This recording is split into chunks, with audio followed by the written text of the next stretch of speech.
Fashion is obsessed with gender. It defines and redefines the gender boundary. This quote from Elizabeth Wilson's seminal book, Adorned in Dress, also opens the chapter on gender and fashion by Joanne Entwistle.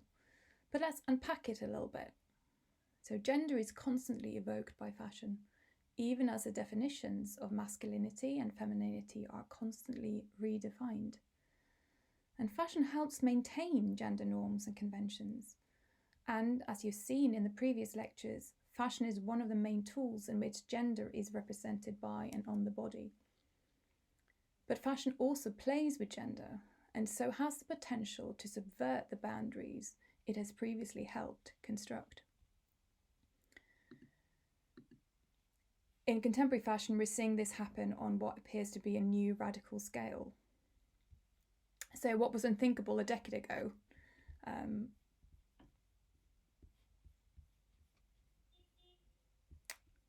a man in a skirt and not in drag is becoming increasingly acceptable, if not yet a common sight in everyday life. When I first saw J.W. Anderson's 2013 menswear collection, it looked radical and shocking, but now I've already gotten used to it. As you will learn from the learning materials this week, there's a rich and vibrant history of gender rebels who have used fashion to subvert, challenge, and transform society's gender norms. It is an inspiring, sometimes tragic, but also vindicating history of how people with bravery and creativity have rejected the narrow confines of gender norms. And these are just a small selection of examples, but there are many others. So from Joan of Arc, who was executed for dressing like a man. So I'm obviously now showing you the 1999 cinema portrayal here. To Queen Christina of Sweden, who was brought up as a boy so that she would be better suited to reign, but with the result that her favourite pastime was bear hunting, so not generally considered a suitable feminine pursuit in the 17th century Europe. So history is full of examples of people who have crossed the gender binary for a range of reasons, as expressions of trans identity, professional fulfillment, so for example when their chosen careers were not open to their sex, to express or conceal sexual orientation for fun and pleasure or for personal safety. So I want to show you now a short video interview with a collector of largely anonymous photographs of cross-dressing and trans people during the 19th and early 20th century. These images are intimate, moving, and revelatory. For like 30 years. I started very young when I was a teenager. I used to go to flea markets.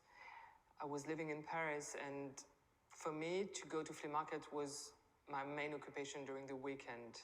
And from time to time, there was some lost pictures in cases that nobody cares. And I used to buy them for quite nothing. And I didn't know what to do with them. And I was always curious of that part of history, but which is anonymous and maybe not very important, but they are to me. I wanted to understand them, and also a part of who I was also a part of them.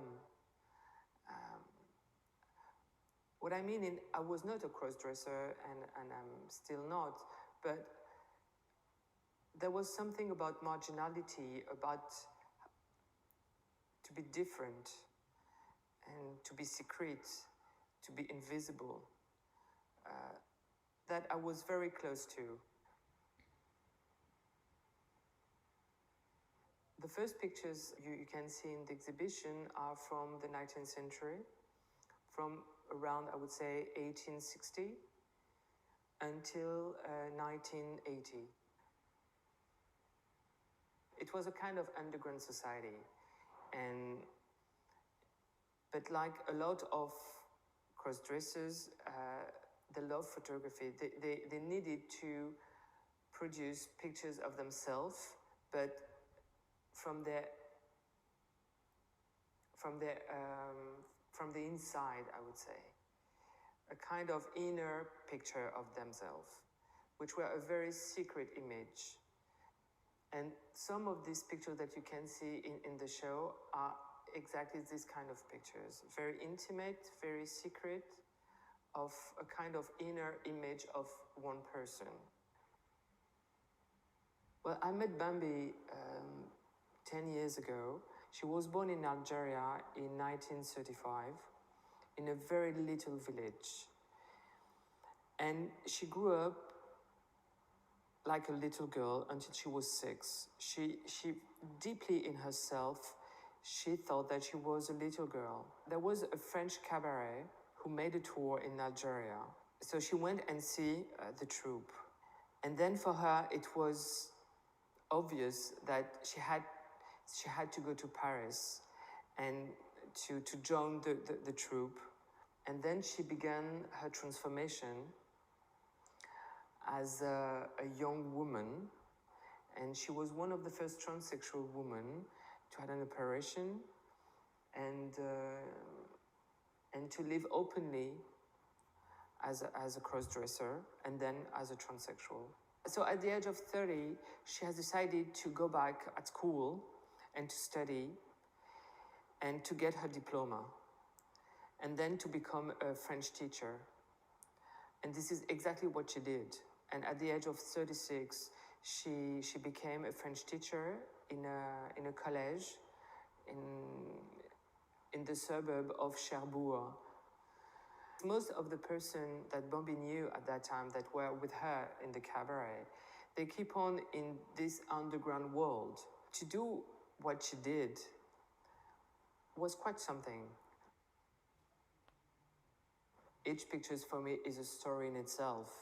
There is a kind of script behind them every time. So it's very difficult to say, oh, this is a cross-dresser, or maybe it's more than that. But the thing is, with the word cross-dresser, that was the word used for so many times. Of course, now I understand that the society has changed and the world maybe is not appropriate for all of these pictures. But this is what I think is interesting, that each visitor could make their own story with each picture, you know, and to feel probably that for some of them, it's more about, it's not only a question of cross-dressing, it's probably a question of identity, of transsexuality, and sometimes it could be just a game. You know, the spectrum is very large.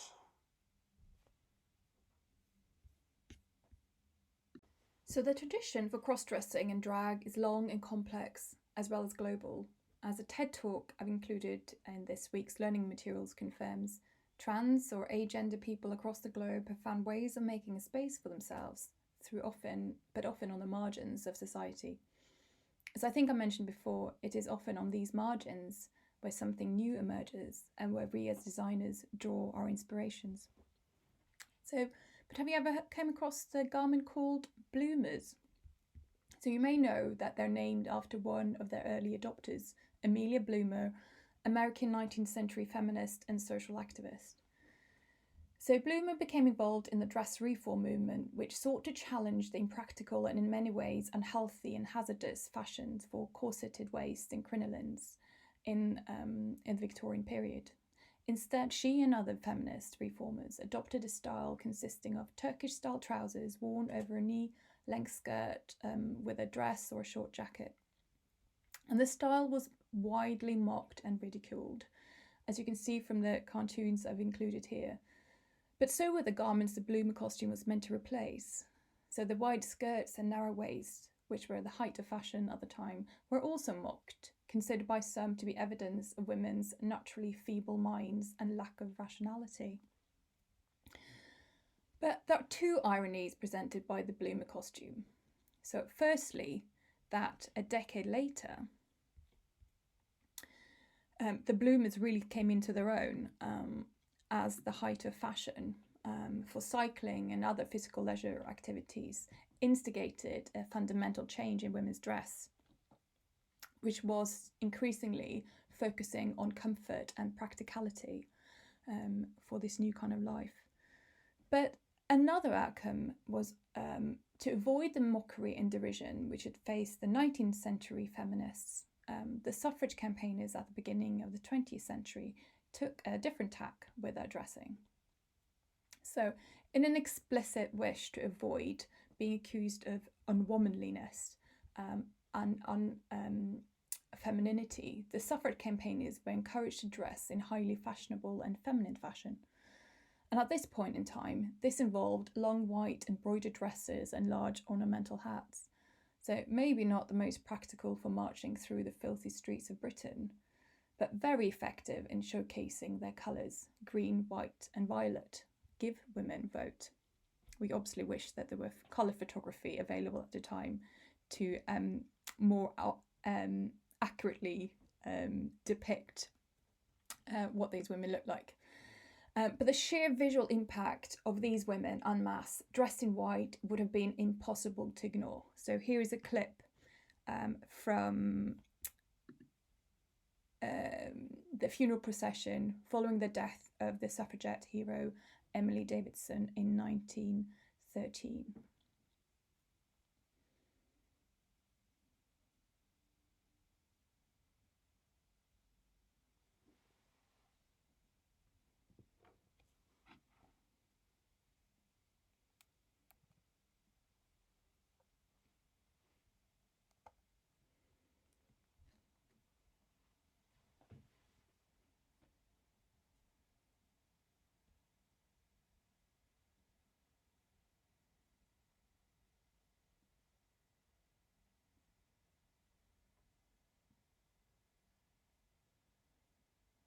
So here the women made the explicit choice to wear white with a black ribbon on the arm to signal their mourning.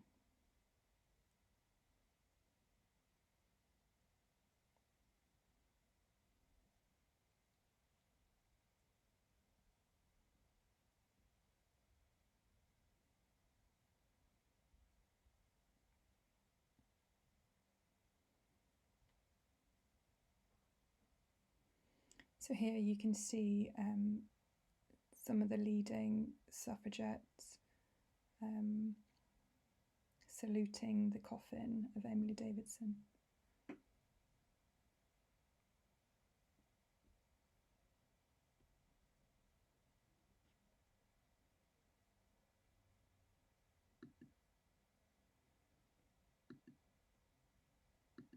Okay.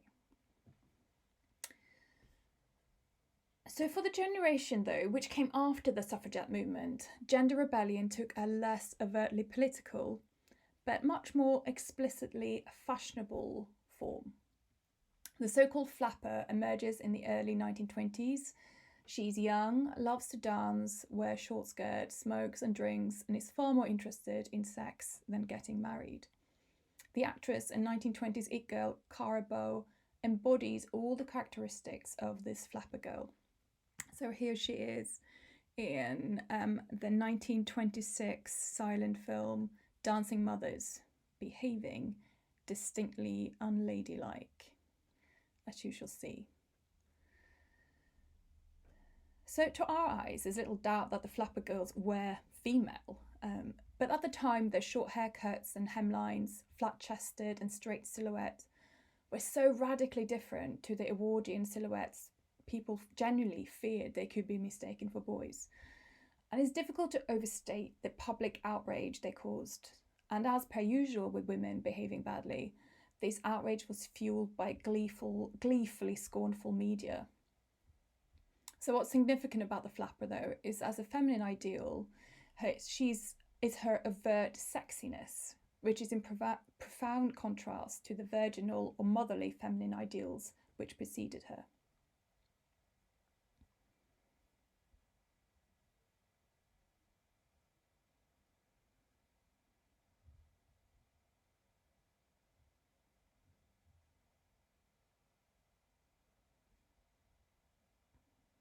I just love her expressions.